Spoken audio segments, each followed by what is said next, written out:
a few years ago, I received a phone call from a good buddy of mine, and I'd been working alongside this buddy. He's in commercial real estate. Got a phone call from him out of the blue, and he says, "Steven, you have to meet this guy." And he says, and I'm like, all right. And it's kind of a strange conversation, a strange way to start a conversation. And he goes, "No, you don't understand. Everyone loves this guy. The projects he's doing are incredible. He's got investments all over the place. He's got a strong team, and everyone loves him." And I was like, all right, what's going on? And this is not the typical type of, like, a lot of the people that I hang out with, they certainly respect and give appreciation where it's due, but I don't typically get phone calls saying, "You absolutely don't have an option. You have to meet this guy." And so I'm like, all right, where's this coming from? And they say, well, he has an awesome portfolio in Petersburg. He's got a lot of work underway, and you guys might make a good connection. And I was like, well, we don't do anything in Petersburg right now. We're not like really. And he said, "Steven, you have to talk to this guy." And I'm like, all right, tell me about him. He said, all right, his name's Dave McCormack. And I'm like, okay, the name's familiar. I've heard of the name before. And he's like, "This guy's incredible. I'm going to introduce you." And then basically he hung up the phone. He didn't give me an option. And I was connected with Dave and ended up going down to Petersburg, looking at some of his properties and having a great conversation with Dave. And his properties were some of the nicest properties I'd seen absolutely in that market, but some of the nicest properties I'd seen in Central Virginia. They were beautiful properties, really well done. But what really stood out was the passion behind Dave and the passion behind the team that Dave had created. And you could tell all of that work went into these properties. And I think today, what I understand, Dave has developed over $100 million worth of property all across the state, maybe in several states. And I am very lucky to have Dave McCormack with me today on this episode of the Virginia Investor Podcast. Welcome, Dave. Thank you. It's good to have you, man. That's really nice. I'm stoked you made it out. I really want to understand you as a person. I think we've had many conversations together. We've had a few where we've dove into your background in investing and things like that. Every time I leave a conversation with you, it makes me feel different. It makes me think different. And I love being around people like that. I want to start by getting an understanding of your childhood, how you grew up, and kind of what made you into who you were when you started investing. Like, what is the foundation of you as a person? What was your childhood like? What were your parents like, et cetera? Okay. Yeah, well, I thank you for having me, by the way. This is really nice, and I appreciate the intro. That's really cool to hear. You don't hear that kind of thing, out there working day to day. But yeah, I grew up in New Jersey. Awesome. And, back then it used to snow all the time. We'd go outside and make igloos and living in Pennsylvania, making tree forts and all that kind of stuff, insulating our little tree forts with leaves and just having a lot of fun in the backyard. And it really there was something about that I just really loved. We just did it over and over for years and years and years. And I really think, weirdly, building forts and things like that was something that really kind of got me into this in a bigger way. I mean, I just really love it, So, but I didn't really come from like an entrepreneurial family. We always kicked around business ideas at the dinner table, and just all sort of crazy things we would talk about. But didn't really have any money or ability to do that. I went to Virginia Tech and moved to Richmond in the 90s and lived on. What brought you from Jersey to Virginia Tech? Oh, well, okay. My dad got transferred as part of his job. He was working for Westinghouse Electric, and ended up coming here and then retiring in the Richmond area. Got it.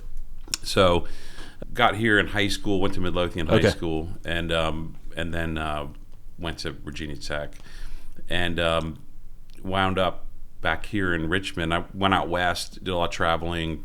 really did a lot of weird jobs in the summer, gutter cleaning, painting, anything I could come up to make more money than just working a normal job. And at one point saved enough money to buy a round the world ticket, did a big trip out around to the Southeast Asia, places like that. We got to talk about that for sure, because that's incredible, and that definitely would probably change your perspective on a bunch of things, a trip like that. So were these odd jobs during college or after college, and then that trip was that after college? Both. During college, I worked 3 different jobs when I was going to tech. Awesome. And, drove a bus and worked at a bakery, and played guitar out in the at bars at night, stuff like that. And then during the summers, me and my brother would clean gutters and whatever we could do to get a big amount of money quick, And so we did that multiple summers. And was your ambition in all of this hard work and jobs? Because a lot of people go to college and yes, they'll work one job and earn some income, or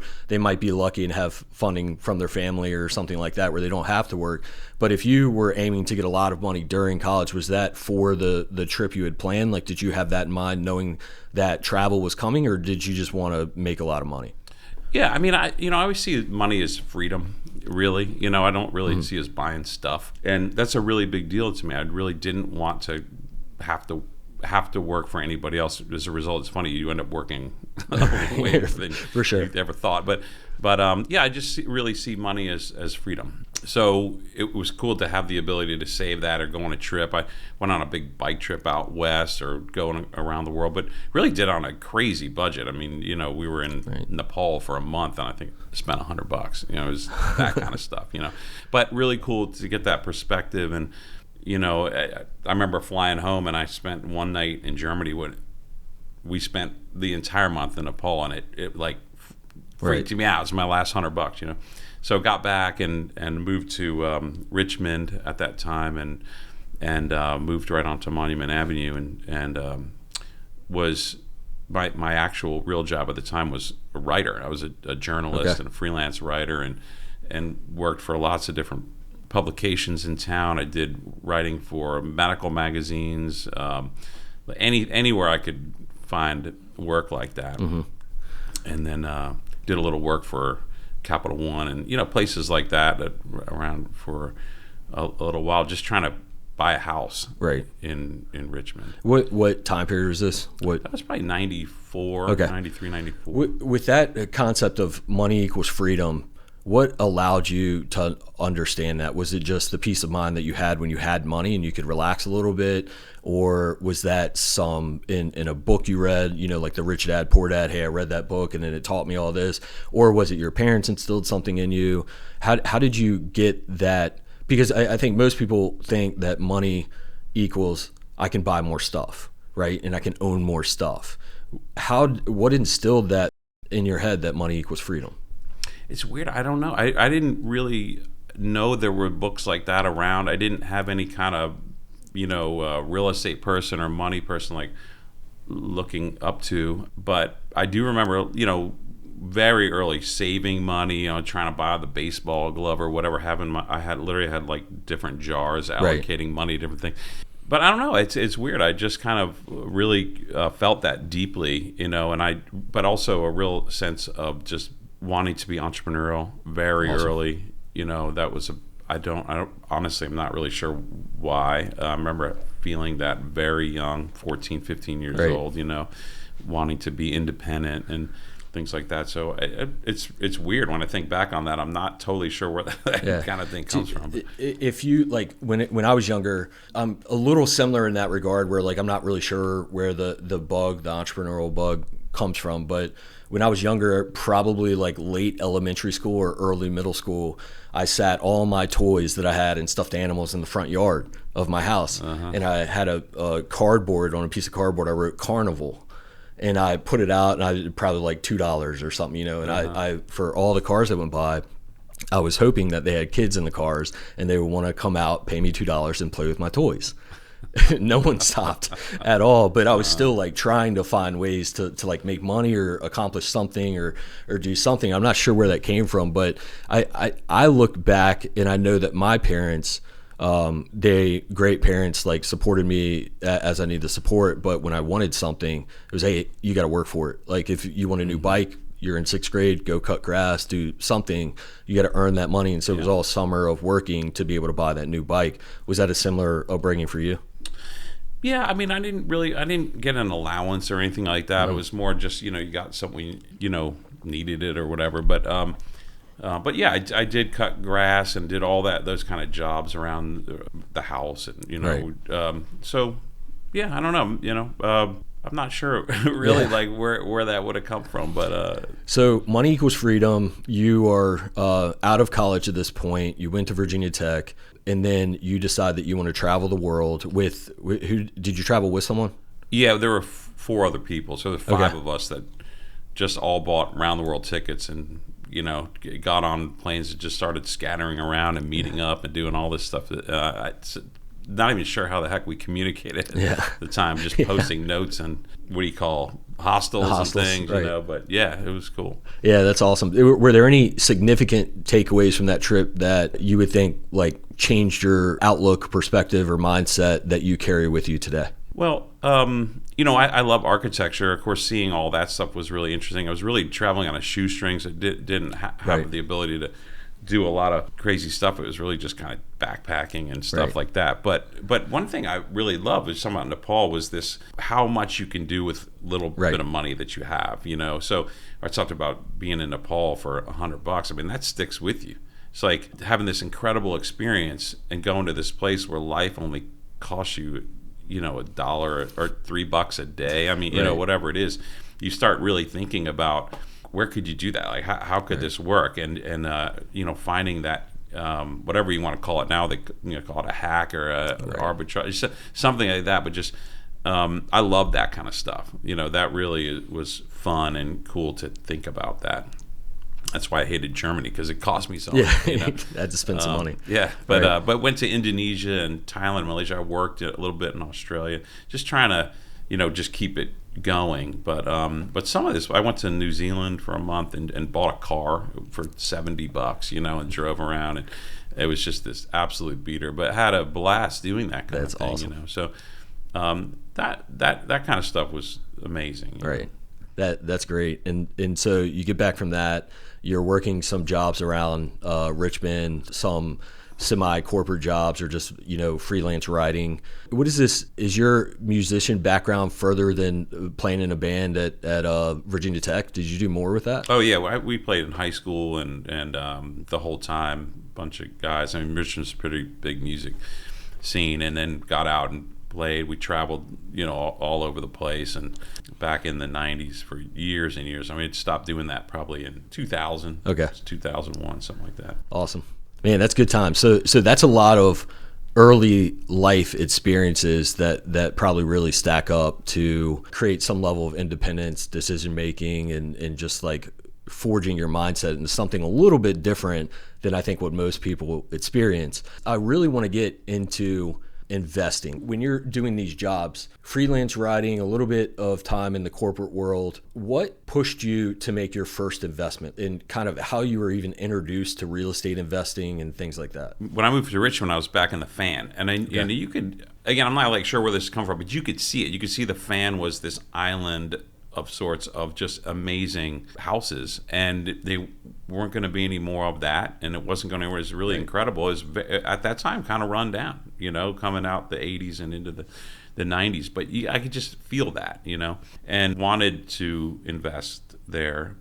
And I did buy a house. I had a house at 2200 West Grace and bought that in. I think That was a like primary residence? 96, yeah. Okay. And I was kind of beat up, but it was corner lot, and saw a lot of property that I just thought it was so cool. At that time, the loft living thing was a big deal, and I remember really specifically there was a property at 1012 West Broad. I'll never forget. It was for sale for like $140,000. I had no way to afford it. I had no way to buy it. I knew it was amazing. I knew it could be something, and I had no development experience. I'd owned the one house, and it just was really frustrating because I didn't know any other investors. I didn't know who to talk to. I didn't, nothing. I mean, it's just like, I know that place is cool. I wish I could do it. I didn't have any money to do it, and I just kind of watched it go through its life, and I follow that one property even today. But it was kind of this thing where it's like, okay, how do you even do this? Like, how does this even happen? I mean, I really didn't understand it. No idea. To jump forward a little bit, I was always really kind of paying attention to what was happening in the Richmond real estate world, even though I was a writer. And when you're a writer, you're also like absorbing all this stuff and talking to a lot of people and going to different places. And I wound up over in Battery Park, which is on the north side. Same thing. These houses, these four squares, were just incredible. And at that time, I don't remember ever hearing about that neighborhood. And I thought I knew Richmond pretty well, right? And so I was over there one day. It was probably like, I want to say like 96, 97, and saw this guy in his front yard. And I was like, where am I? Like, what is this, right? And it might seem really obvious now. That was like between Overbrook and Brooklyn Park Boulevard, North and Chamberlain. That was the square, And he told me, "This is Battery Park." I was like, this is incredible. And the houses over there were going for like $20,000. Right. So all of a sudden, I had this house on Gray Street, and there was a little bit of equity getting established there. Rates were pretty low, not as low as they got. Right. But, kind of clicked. I could get a home equity line and buy something like that. And that's basically what I did. Awesome. So you had owned your primary house, and you look at this, you're looking at real estate across Richmond, and for some reason you're feeling like, these are really attractive places, beautiful homes, it's a great city, it's developing, but if I could own more real estate, there's something attractive about that. And so you just were drawn to trying to buy more real estate, but you didn't have investor friends. There weren't books out that you had access to, at least at the time, or there's certainly not podcasts and the internet where everyone's talking about this. And so I'm guessing you're looking for tools and resources on how to buy more property, and you figure out that you can refinance and pull some equity out of your house. Rates are fair enough to where you can do that, and then you can use that cash to buy more property. Yeah, I mean, I think BB&T was offering like a 5% HELOC or something, but the crazy part is I also realized the rents over there were like $900 a month for a house. So you're like, this doesn't make any sense. And as soon as something didn't make sense, I'm like, I got to do this, And so I literally went door to door and just started knocking on doors of properties that I thought someone might sell, and wound up with 4 of them, but over time, but not all at once. Right. So you do the refi, you grab that house, a $20,000 purchase roughly, and maybe some money invested. Do you know how much did you have to put money into renovate or rehab or anything like that? The first one I did nothing. And then you rent roughly around $900, which is insane cash flow, at a 5% rate of whatever you got the money at. So how did you buy the second one then? Because you used up your equity on this house. How did you finance, or did you get enough liquidity in your jobs and stuff like that to be able to finance to build another one? No, I took a line of credit on that. On the next one? Yeah. Okay, so you're leveraging each new real estate, because you're buying them incredibly low prices and awesome cash flow. So I would assume banks don't mind lending against that collateral. No, I mean, I could prove it with the income on the house. And at that time, I will say, I remember going to, I didn't know anything about community banks at that time either. And I would go to like a bonehead. I go to Wells Fargo and say, hey, give me a loan. It was a lot of no's. And I remember them saying, well, or we'll do a 60-40 deal. And you're thinking, God, with the closing and all, it's so much cash. I don't have it. So I just didn't do that. And, I say don't put stuff on credit cards, but I was like, what's a little $5,000 here or whatever. And and I was able to get basically 100% financing through a HELOC on that one house, and then bought another one on like Haynes Avenue or something. And that one did need work. Me and my brother went and, just literally lived in that house. At that point, I think I was still freelance writing, but didn't have any full-time work. And we just go over there and literally learn all the trades. Was your rental income at the time paying for the majority of your living expenses at this point, once you had the 4 houses? Or no, I was still freelance writing at that time, and I was actually doing pretty good. Okay, it was awesome. It's interesting because at that time, if you remember the whole Y2K scare, well, freelance writers at that time were actually getting paid a pretty good amount of money. It was the dollar per word at that time, and I had built up a clientele and was in somewhat demand, I guess you could say. and then there was competition for writers at that time, so it was a pretty cool time to be doing that. But anyway, so combination of that and the rents. But I just kind of knew, like, hey, if the rent is X dollars, at some point this house is going to get repriced, and that is exactly what happened. Literally, like, in a couple of years, it was crazy how the Battery Park neighborhood got discovered and just got repriced, and it's amazing what those houses are worth. It's a beautiful area, Richmond, absolutely beautiful. Were you managing those houses? Like, oh yeah. And so what kind of experience was that because I've heard stories of really successful investors today buying their first house, managing it going horribly, and then they wait 5 years to make another investment, which they regret, right? And they're successful today, but they regret, and they're like, why did I let that happen?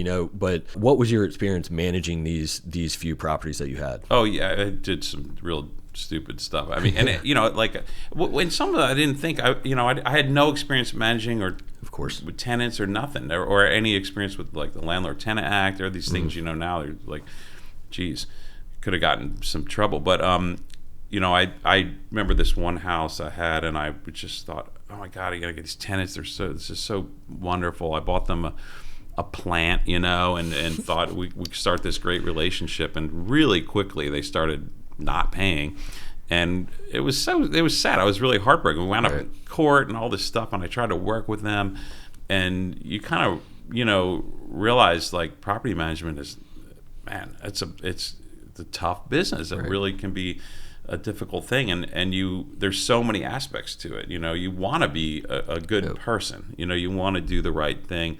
You want to create something special. I do. I don't like owning property that's beat up or gross, or that doesn't offer someone a really nice place to live. That's just really strongly about that.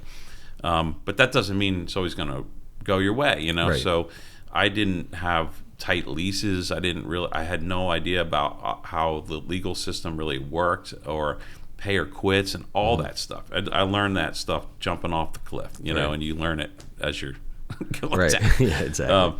But I learned it, and so, like I said, I did the one house, and I did the one other one, and I think sold one and bought another one, and over that 4 or 5 years, I had 4, I think, houses in Battery Park. And so after those houses, you're starting to realize the beauty of real estate investing and its challenges too, because it's not, with the management stuff, it's not always going to be smooth, but you're ultimately realizing that, hey, this is a game that I want to play, and you see some value in it. Where do you go after those 4 houses? What's your next move as far as real estate investing? And then when does the freelance writing stuff drop? Like, when are you full-time all in on real estate investing? Well, the last house we did in Battery Park was on DuPont Circle, and it was one of the houses built by the Richbrow family. It was incredible. We lived right next door to this guy who was a drug dealer, and we didn't, I would say live, we were working there. My mom came in the first day we bought the house, and she just broke down crying. It was so gross in there. It was awful, but we fixed it all up, sold it, and at that time I was working with my brother, and he was working for the local PBS station, and they were doing a story down in Petersburg. He said, you ought to go check that out. And we were playing in bands. All the developers were taking our practice spaces on Broad, and we needed a place to make noise, but also we wanted to check out what was happening down there. So I went down there. First thing I saw was a house on West Bank, or a building on West Bank, 4-story building. It was going for like $130,000. Same thing. The rents were like $2,600 a month, but the building was $130,000. It didn't make any sense. And at some point, in my career, like, I think about Battery Park or some of these other places, you're like, someone else has figured this out and decided this is stupid and it doesn't make any sense, and that's why no one's here investing in this, and I'm the last to know. I must be an idiot, right? And at some point, you're like, I'm gonna maybe not, I gotta like overcome this feeling of like, maybe I don't know what I'm doing. And so I went to buy that building, could not get a loan because I still was not really making money or whatever. Went through, I think, I want to say 12 or 13 no's, with these banks, whatever they were. And finally someone said, one of the local realtors said, you ought to go to at that time it was Bank of McKinney, which was a small community bank down there. And I had never even heard of this place, So she made an introduction, this guy Mark Stevens. And I went in there. I remember my interview kind of for this, and I was laid it out. And over a couple conversations, the president of the bank at that time was a big Virginia Tech guy. And it was kind of like, Perfect. Oh, you went to Virginia Tech? All right, let's do the loan. It felt like it was that simple. I was like, oh, my God. Anyway, bought that building, turned out to be an incredibly good investment, and lots of crazy things happened with that too. But so you breezed through that, and that is a monumental change in your portfolio. So 4-ish single-family houses, bought, sold, rented, and then you said 4-story building in Petersburg. What was the square footage on that? That was roughly 4,400 square feet. 44.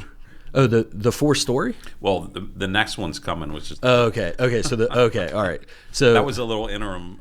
So you got a 4,400 square foot building. You went through 13 no's, and then or roughly you went through a bunch of no's, and you found a lender that would make it work, and then you acquired that building. What did you do with that? Like, did you hold that for some significant period? I still own it. You still own it? Yeah, it's been 26 years. Awesome. So you redeveloped that, worked out well for you, and then what happened next? Well, I didn't even have to do anything to that building. Okay. The same deal. It was like, this makes no sense. This building should be worth 2-3 times, whatever.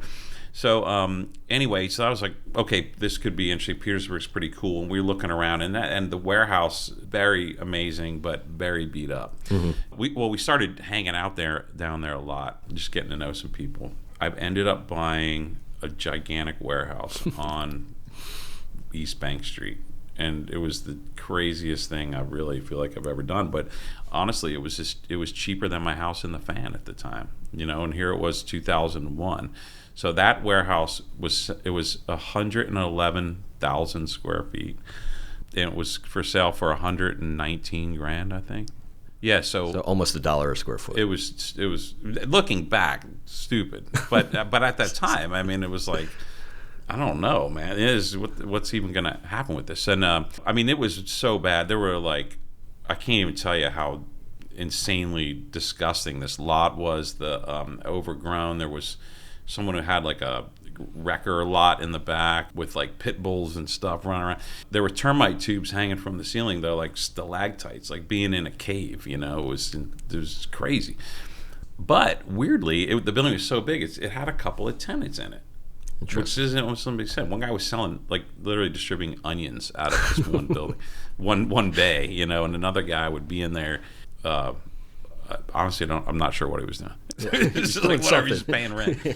But anyway, and another guy was doing T-shirts. Okay. He was down the other bay, and all the other bays were just kind of messed up. So there was a little bit of income on this thing, mm-hmm. That's what mattered. And so, anyway, I went to First Capital Bank at the time and talked to my friend Ray Santelli, and he probably thought I was absolutely crazy. They sent an inspector down because I got a loan on the thing, and the inspector came down and said, this place is horrible. It's terrible. And I was like, you know what? Go crazy. List everything that's wrong with this place. Just go nuts. And he did. And I ended up doing this thing with the owner where I said, look, this is awful. Here's the list of stuff that needs to be fixed up, which is absurd, really. I need a credit. And so he gave me a $17,000 credit. Then I sent it back to Ray and was like, Ray, let me keep the money and I'll put it into the building. And he did. So I walked out of closing with like $15,000 check, which was pretty amazing, right? At the time. Like, that doesn't happen. I should have put money in. I actually ended up taking money out, the way that all worked out. Mm-hmm. There's more to that math. I made that sound too easy, but right. with all the comings and goings, I ended up walking out of there with a check for that. So you put a team in place. Like you see this monster warehouse that's not in great shape at all, but it's just barely over $1 a square foot, and you see this opportunity. When you buy this thing, what's going through your head? Are you immediately going to apartment conversions or? No, oh my God. So I was like, I think that could happen. But back to my writing days, I remember going up to doing a story in Richmond on this guy. I can't remember his name, but he had this stockpile of heart pine wood under like 6 acres of roof. He's probably still up there somewhere. And that wood was going for a lot of money at that time. Interesting. So I was like, man, I could, if like plan L would be to like demolish this place and just sell it for parts. Right. You know, I could sell all these giant timber beams and stuff if it doesn't work out. And I don't know what exactly plan A through whatever is yet, but like I just knew that that could be something, you know, really, which sounds absurd, but it had income, and that was my backup plan. Part it out. And well, anyway, I had had this. Well, in Petersburg, things were very chaotic. You know, Petersburg has a horrible reputation, and some of it still lingers to this day, really, which is kind of crazy. But back then, it was bad. And I remember, I tell this story a lot, but I remember I was at the gas station somewhere, and I had some friends, just through friends of friends in commercial real estate. And I called this one guy that I had gotten to know, and I said, man, I bought this building on East Bank, and it's this giant warehouse. And he literally said, man, you are an idiot. And I'm like, geez, you know, that really like takes you down a notch, you know. And I had that feeling of what, I must be the last guy to know. I must be like doing something wrong. Everybody knows something that I don't know, and I'm the bonehead. Well, anyway, just was like, no, I'm gonna figure this out, you know, kind of unlock this thing or whatever.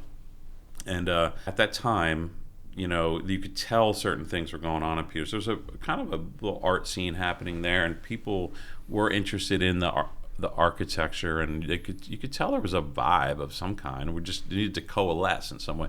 There was a little coffee shop down there, was just sort of there and struggling, but you could kind of tell like Petersburg was kind of the middle, the center of everything that was around it. It just hadn't been organized into anything yet.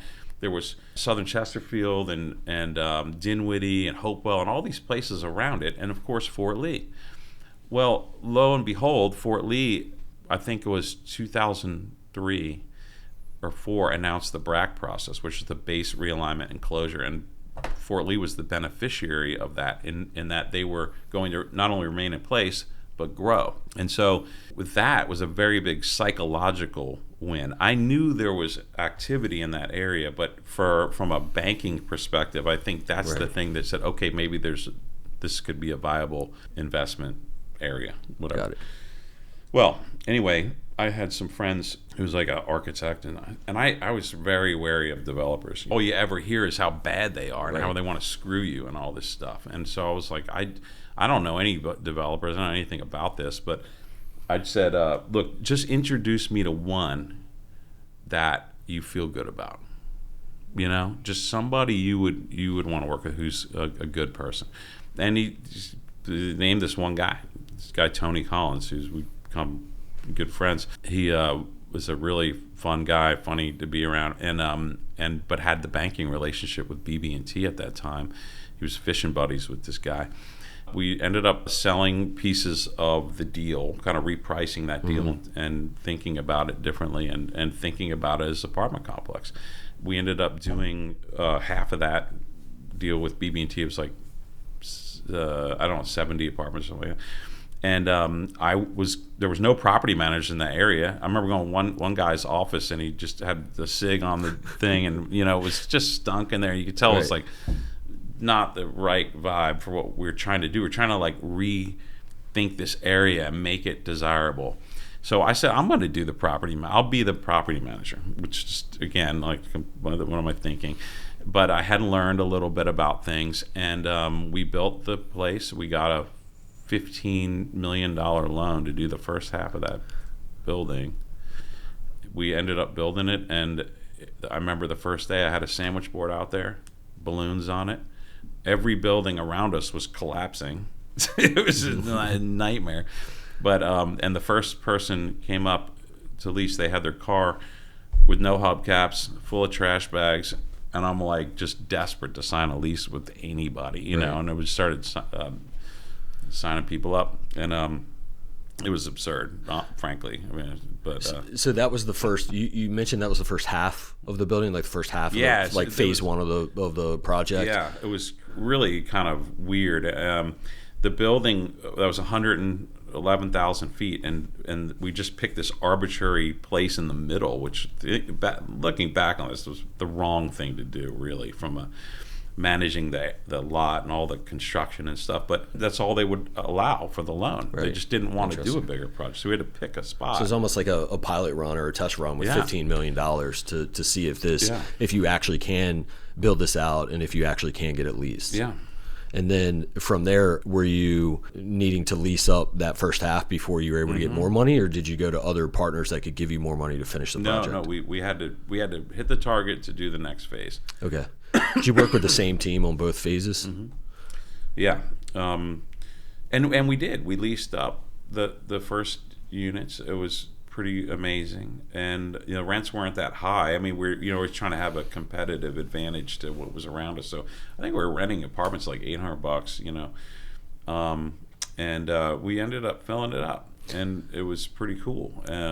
How did you get? Because I'm just going to assume your equity in all of the property that you owned, let's call it $1 million. I don't know. It might be less than that with your 4 houses and then your 1 property in Petersburg. But even if it was just $1 million, without having tons of liquidity to your name, how did you get a $15 million loan for that project? Yeah. So that was a moment in time. I don't know if, back in 04, 05, I feel like they would have lent money to anybody. That was the no doc times, right. all that stuff. 2000, I mean, it was a pretty awesome time. And they always said, oh, the no doc loans are bad, and I did at least one of those. I remember to buy one of those houses on the north side. I was like, this is amazing. And at that time, I'm surprised myself thinking back on that, how that came together. But I really think it was this meeting of the very heady times of lending, the low rates at that time. Just felt like, man, you could kind of ask for it and get it. And we had 7 partners on that deal. I did not have $1 million in liquidity. It was more like a couple $100,000, really. Yeah, well, I was thinking $1 million in worth of property, which probably might not have even been that much, property value, but liquidity would have been much less probably. Yeah, I mean, so I was a 40% partner in that deal, and I think Tony was too, and then we had some smaller partners, but I don't know if that would happen again. What about your mindset? I mean, most people, there are many investors I know that are in the single family world, and they're like, I can't figure out the commercial world, and they just don't want to make that jump or don't want to add that extra zero, or it terrifies them to take that risk.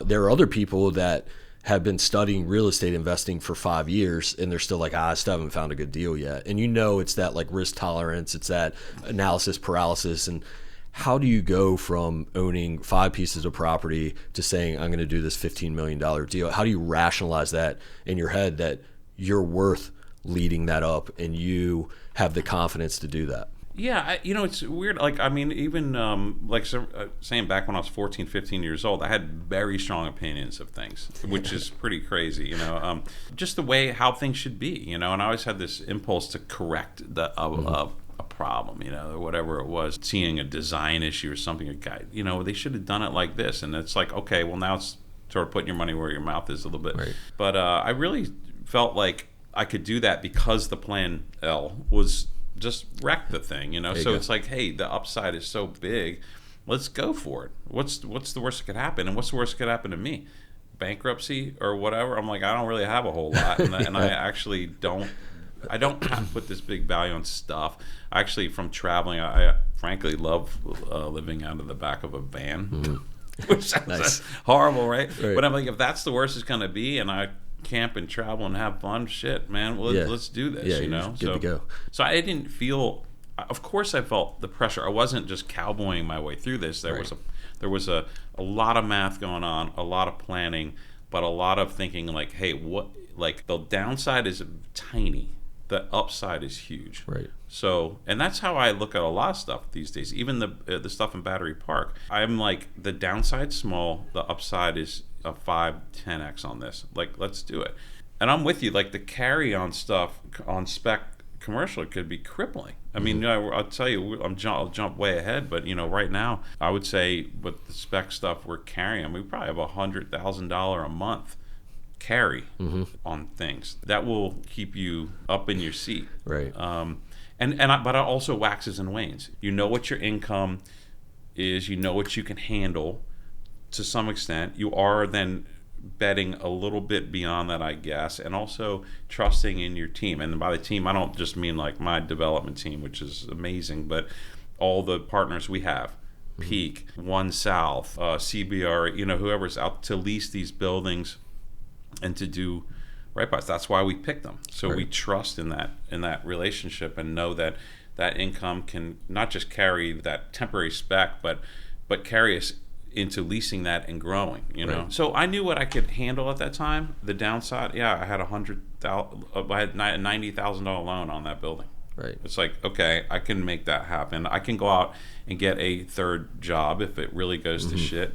But the upside is huge. And that was a historic tax credit deal. So I saved $15 million are on those apartments at the time. I think the tax credit equity brought that perm down to like, I want to say 8, something like that.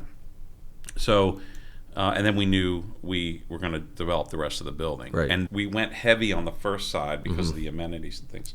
And we knew the last chunk was only the build out of the apartments, which was a lower deal. So at the end, we permed out at like 13 or 15 or something. I can't remember now, but we ended up spending like 27 on the whole building. And at that time, there were 2 other buildings next door. I made deals with those owners.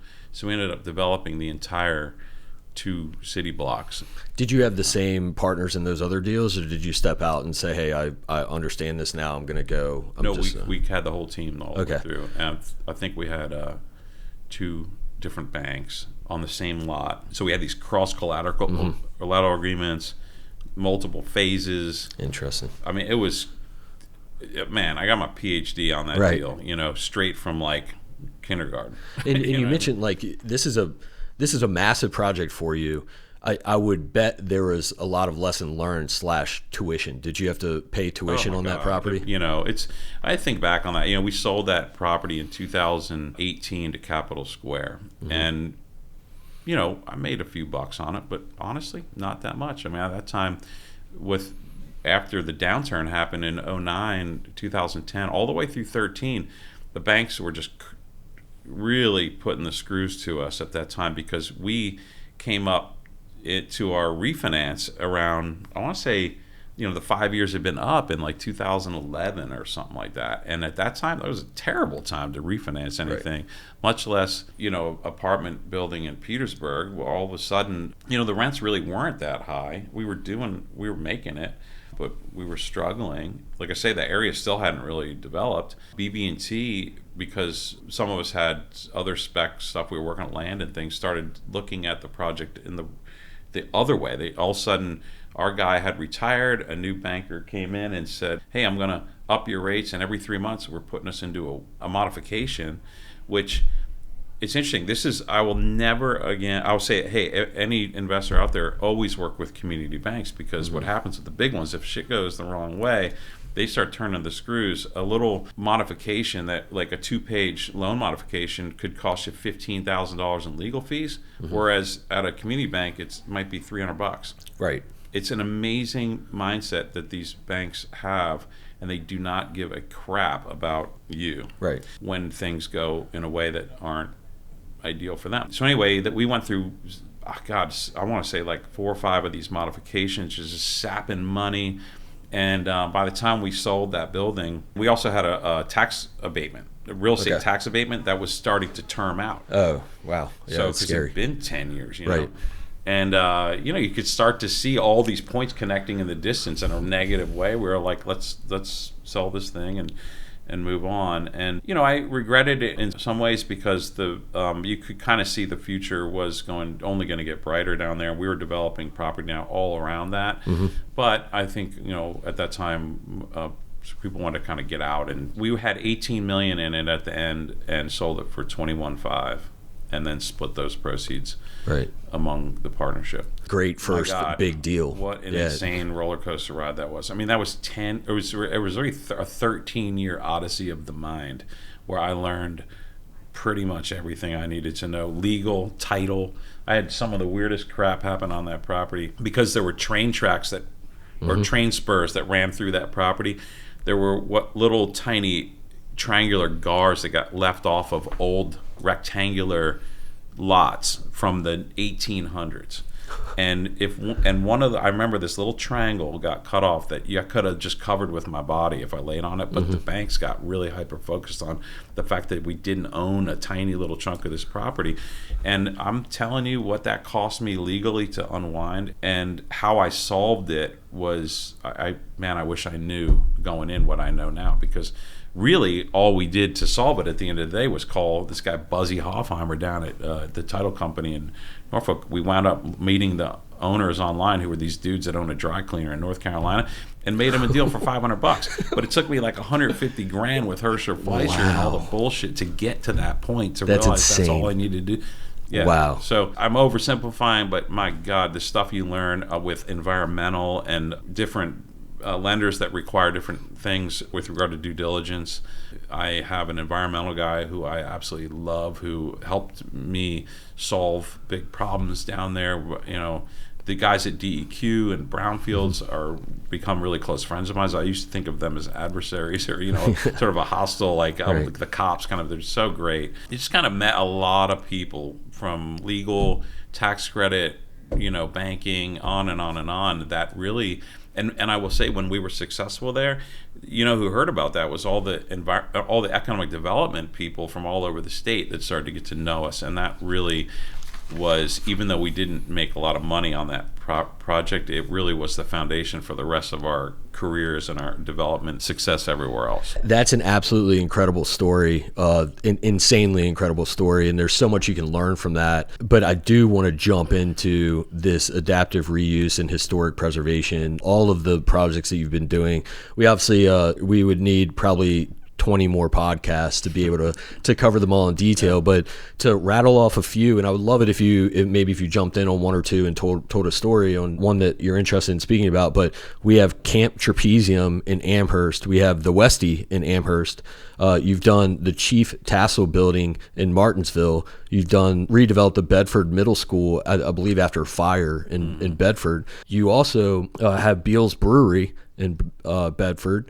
You've done lots of stuff in Petersburg, as we just mentioned. You've bought numerous warehouses and redeveloped and all kinds of property there. You have the Winton Farm in Lynchburg, the Billy Bird in Vinton, Virginia. What stands out to me is these places are not in big, massively populated areas. And so I've heard stories that I don't think I've directly talked to you about, but I've heard stories that you've developed such a reputation. Oh, and I should mention Hopewell Lofts in Hopewell as well. Yeah. But you've developed a reputation for coming in and solving problems with real estate. And there, from what I understand, there have been places that have given you, I don't know if grants is the right word, but given you some sort of incentive to develop in their locality to either make it more attractive or to solve a problem or something like that. That sounds like a dream for a developer, but also someone who's artistic and wants to create and wants to be creative and add value and make an impact. How did you get that reputation? And then if you want to talk about any of these projects, kind of how they came to life, go for it. Yeah. Okay. Well, it's true. I think people, once the economic development community saw what was going on in Petersburg, because that felt like maybe one of the most unsolvable areas. You know, it was in really bad shape. And a lot of these buildings that you're describing, yes, their RFPs had been out. You know, the city had issued an RFP for that, or we're trying to sell it for a bunch of money, because it's so funny what is on an assessment for a building, like what the city assesses like a school building for. It's crazy, right? It could be like $3 million. Well, the reality is it might be worth negative $3 million, because it's such a massive liability. It's something that is totally obsolete for its current use. It's probably full of asbestos. It would cost a fortune to redevelop, and if they knock it down, it probably costs them $1 million, $2 million just to level the thing and get rid of it. So it's a huge problem for these municipalities, some of these old buildings, and they have to go through this public process for disposition of putting out an RFP and trying to get the best deal for the county or the city. But the reality is, nobody from a straightforward market rate deal would mess with this stuff. And not only that, they're in these places that have no development history. Nobody wants to be there. There's no market. proven market, a market study would tell you do not go there. Right. It doesn't make any sense. That's where kind of we get the call. We're like the last option, or I guess, for these buildings or whatever. People know we can solve this problem. So we will go out to a place like, Martinsville or Bedford or some of these places. And my job is to put together a capital stack, I guess you could call it. I would add a grant stack, or some, a negotiation of how all this money is going to come in this deal to really solve this problem. And through a combination of, we might ask for the building for $1, or the school system might still have money hanging around. We'll bring in DEQ grants, IRF, which is Industrial Revitalization Funds through DHCD, and historic tax credits, and layer all that stuff up to try to make the deal work. And it is interesting, because even if you do all that and put it on paper, does anyone actually believe that it's true? Like, you're going to really rent this thing out? And we will go into a market where the rents might be like $500, and there is no market rate apartment. So who's buying this story, right? So that's I talk about my background as a writer. I try to really tell a very compelling story to the bank. A very compelling story to we don't really have any investors, but we're just trying to tell a compelling story to the municipality, to their constituency, so that everyone gets on board, because we have to go through the public process, and that can be extremely painful. A lot of people who live in these areas just do not believe that it will work. They think we're going to go out there and create a drug den or something. Mm-hmm. But and then, of course, the banks. So we now work mostly with community banks, and that might be everything from VCC, which is now Locus, or Touchstone now was Bank of McKinney, which is now First Bank. There's all these mergers have happened, but it's really having established all these relationships. Virginia Credit Union's another one, and they all have a size of a deal that they're comfortable with, and so that's how that comes together. We kind of go out there, talk about what's the problem, what do they need. That Amherst, the Westie, is a really interesting one.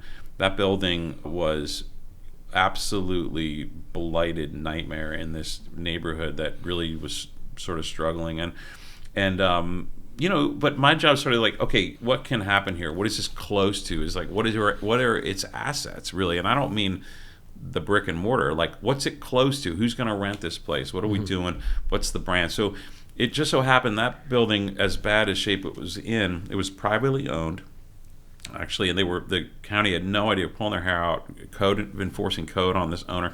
But it was in the backyard was a baseball field that was all flooded and not used, and it was bad. And it was also right over the bridge from downtown Lynchburg. So we started, and we know from renting apartments that pet owners have a really difficult problem, like renting buildings. There's like pet fees and all this stuff. They do a lot of damage. My God, renting to people with pets can be really trying. We're like, well, what if we flip that on its head? What if we use the baseball field as a dog park? What if we go to the county and ask for a grant? And we brand this building as pet friendly? And that's where the name of the Westie came from, which is a West Highland Terrier, and that's our logo. I'm not like a dog person, but we just, it's sort of like thinking about the brand and who can rent here and why it would be desirable in an undesirable place. And the pet thing was the magnet. And having that dog park in the back was the magnet. And so we created something, and then the county said, well, shit, if we're doing the dog park, let's do a pavilion and a picnic area and all this stuff. So it was this awesome, big, cool community revitalization project. DEQ got involved. We had so many inputs there, and it turned out to be a beautiful project. And it was a $6 million deal. Locus was the lender, and we had for all that worked out, we had one crazy hiccup, which was the appraiser. He came out there. He was this old guy from Midlothian, and he said, hey, the rents out around here suck, and there was nothing anyone could do. We had done all this work up to the closing, and the appraisal came in low. Wow. And he screwed us. And I got so mad. I'm out there yelling at him and trying to get the bank to move. And they said, well, what are we going to do? Our hands are tied. So at the end of the day, the perm was $1 million short because of this one guy for everything else we had done. So I had to go out and take another building I owned and borrow $1 million against that to make this work. The complication there and the domino effect of that, that's a whole nother podcast. But I said to the bank, look, if this works and I do get the rents I want, I want my $1 million back. We can think about that. They said, yeah. We leased it up and it did better than we said it would, and it all worked out in the end. We permed out at $4 million, and it was insane. But a lot of tenacity there, but a lot of pulling together different groups to get a cool outcome. Yeah, I think probably one thing you're really good at is selling a vision. I can always just tell by the way you're talking and the passion behind it, especially with what you're doing in Petersburg too. If you have to get all these people on board with you, just like hiring employees and building a team, they have to understand the vision to want to get on board. And so you have this complicated task of being the ringleader to get all these people from different, with different goals and different mindsets and different risks that they're coming on board with, and get them all on the same page and sell that vision to them. And you can do that successfully. Yeah, I mean, I think it's really fun. I mean, we think about development. You got to know a little something about everything, and I feel like I start drawing on things like my writing background or music, things like that, being creative in some way, and that's where I have a lot of fun with this. And I do have a vision for how something should be or look. I'm really big into design and things. I just love that kind of stuff. And I tell you, when something like that comes together, and everybody's there at the end of the day, and you're celebrating this thing and ribbon cutting, and you're doing this thing that no one thought was possible. That's better than getting paid. Right. It's pretty awesome. Right. So I love that kind of stuff, and that's what's led to a lot of these other things. I mean, we love making money. I'm not gonna ever say that I don't. I do enjoy that a lot when something works out. That is the big payoff for having taken these risks and doing this kind of stuff. But it really is cool to see some of these things come together in places where nobody believed in anything could work like that. Your story is even crazier. Like, again, it could be 20 different podcasts, but I want to touch on one more thing and kind of get your mindset behind this. And then I want to learn more about what you have in store for the future and what you want your legacy to be. The other thing I want to touch on, I mean, to kind of wrap up this little real estate aspect, we're talking over $100 million worth of developments in different states. And so we've just named a small amount of some of the projects you've done. But what we haven't even mentioned is the businesses you own and the businesses you start.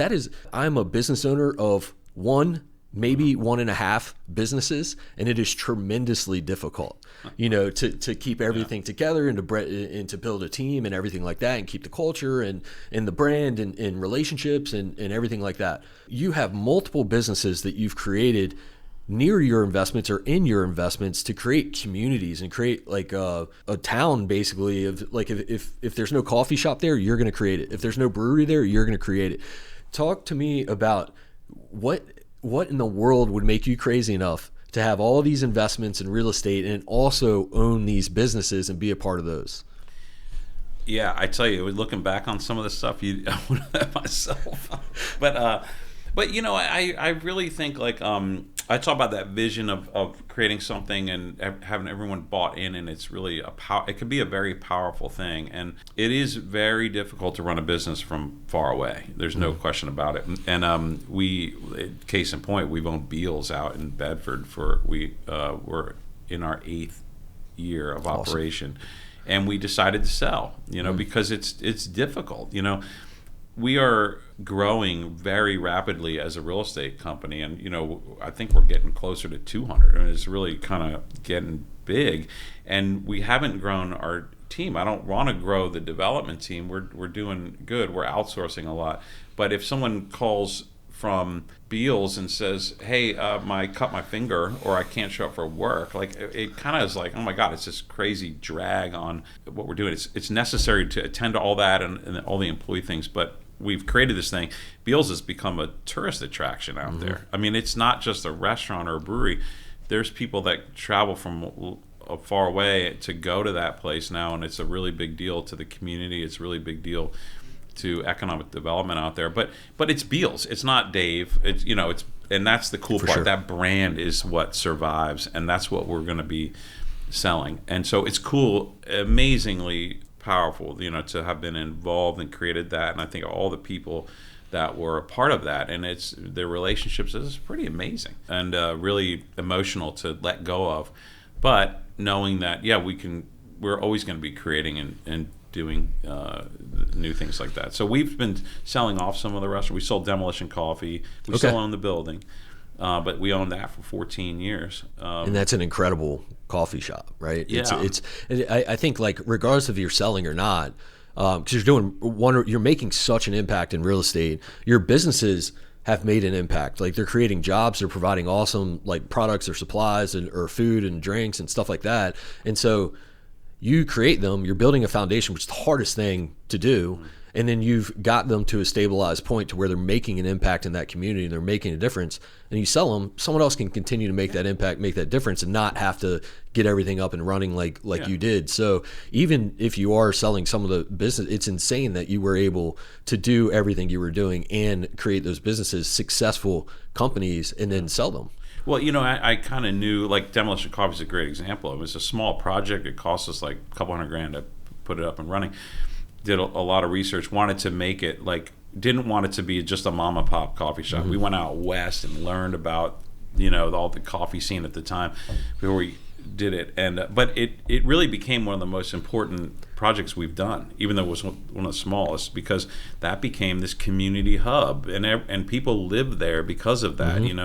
I've had 100, 200, 300 meetings there with bankers, and I think when people come and see all the life that's in that neighborhood when they're in a coffee shop like that, they literally make a lending decision that could be $10 million. Right. So super important project. And yes, now Ben and Laura, who own Buttermilk Bake Shop right down the street, are running it, and they're doing awesome. And some of these things, I don't think if we'd opened the building and said, someone come down here and rent, make this big investment in a brewery, which could be $3 million, trust us, it'll all work out, then no one's going to do that. So we felt that in order to really plant that seed, we had to be the ones to do that, or to even set the tone. Even if you open a brewery, doesn't mean it's going to be run well. And I'm not like saying we're amazing at it, but I just felt like we're good at assembling teams, we're good at creating brands, and we could set the tone. So now these breweries or coffee shops are ready for new life. We've owned them 10, 13, 14 years, have, I believe, set the tone and showed success. We have strong balance sheets and P&Ls that someone could come in and very easily now make a decision, not have a big CapEx outlay to own a business, and we make it really easy for them to be in that space and to own something. We can own our finance stuff, we can have all this flexibility, because as you know, it was very capital intensive to start a business like that. That's incredible. I mean, the impact is phenomenal. I know that some of those places that you just mentioned, like Trapezium, we've brought our team down there in Petersburg to view the portfolio and become more familiar with it, but also grab drinks and have pizza. We've had tenant events there. Demolition Coffee was absolutely a staple for our team. Every single time anyone's down there for our team, or our team that's already down there, they're always meeting or having coffee at Demolition. I go there every time I'm down there. You've done all this stuff. You're already making a very strong impact across different states. What does the future look like for you? I mean, you've already accomplished all this stuff. You have projects underway. You're not slowing down by any means. But what do you want all this to result in? What do you want your legacy to be? What do you want people to remember you by? Well, I truly love the idea of having made some kind of difference in some of these places. I mean, that's a big deal to me, and I do love that. Long term, I really want to create stability for our family, and that same sense of freedom, not having to worry about things, is such a big deal to me. And I hope that works out. I think I know where that's going. And the future of our company is such that we're now, like I say, we're growing tremendously on the real estate side. People know us for all this adaptive reuse work that we've done in these communities, but we do a lot that people don't really even know about. We have office buildings and warehouse land. I mean, we've done a lot of new construction around Fort Pickett down there in Blackstone, and on and on. So we want to grow in that way. The tax credit deals and the big inventory of bigger warehouses is starting to go away. It's developed, and so even in a lot of these smaller communities, I think it's really. I hope we've been an inspiration in some way to some younger developers who could come in and take on some of these other buildings, some of the smaller ones that are down there. It's ironically, it's harder to do a smaller project. It's kind of weird because the way that the tax credits work, it's actually kind of costs the same no matter the size of the project when you're talking about legal and consulting and all that. But so it can be difficult to do a smaller building. There's all sorts of questions on parking, all this crazy stuff. But I do hope that we've been a catalyst in some way to spur more development in these areas. And then we're still gonna, we still have some big projects planned. I've got a project at 600 with Petersburg. It's like 250 apartments. We're doing an 85 unit deal right now, right behind our office. We own the harbor property down there, and we'll be developing. That's where we do it. We personally put on the fireworks every year for the city. Awesome. And we do another fireworks show out in Amherst. So we've got a lot of work to do, but we're also really are trending into more weirdly more traditional and more Richmond stuff. We're always going to be doing value add. We still want that big 5x 10x explosive. We get offered like a 6 cap 8 cap deal. We're just never really going to do that kind of thing. Right. We're more like, let's take something that's neglected or overlooked and do something to it to create explosive value. So right now, a good example, we own the building right next door to you here, right, which is 4901 Fitzhugh.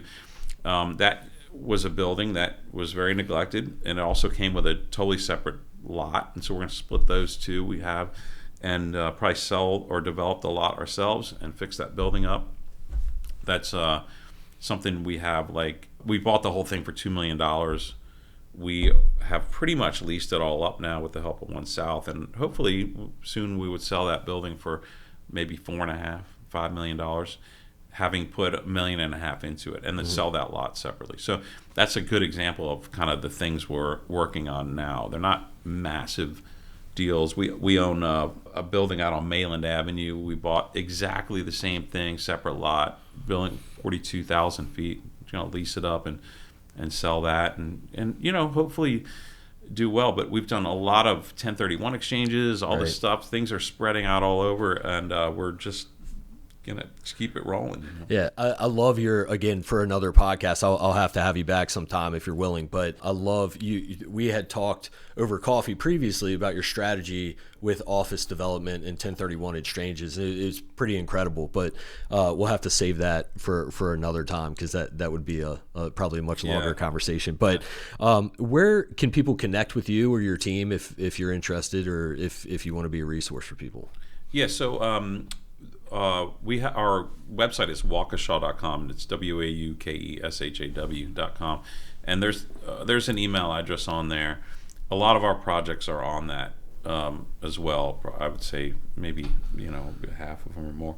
You can see what we've done, and but yeah, I mean, I love connecting with people. We do that quite a bit, and kind of be a resource for people who are looking for lenders, or who we use for consulting or legal, whatever it is. So we're always making recommendations, or introducing people to the different areas, whatever it is. Our email address is on there. Awesome. Waukeshaw.com. Again, WAUKESHAW.com. Dave, any final thoughts? I really appreciate you having me. This is really fun. Yeah, thank you so much for coming out. I know your time is very valuable, and I appreciate you spending it with me. And hopefully, I'll have you on an episode in the future, and we can dive deep into some of your future projects. But thanks. It's been really fun talking to you. Okay, thank you.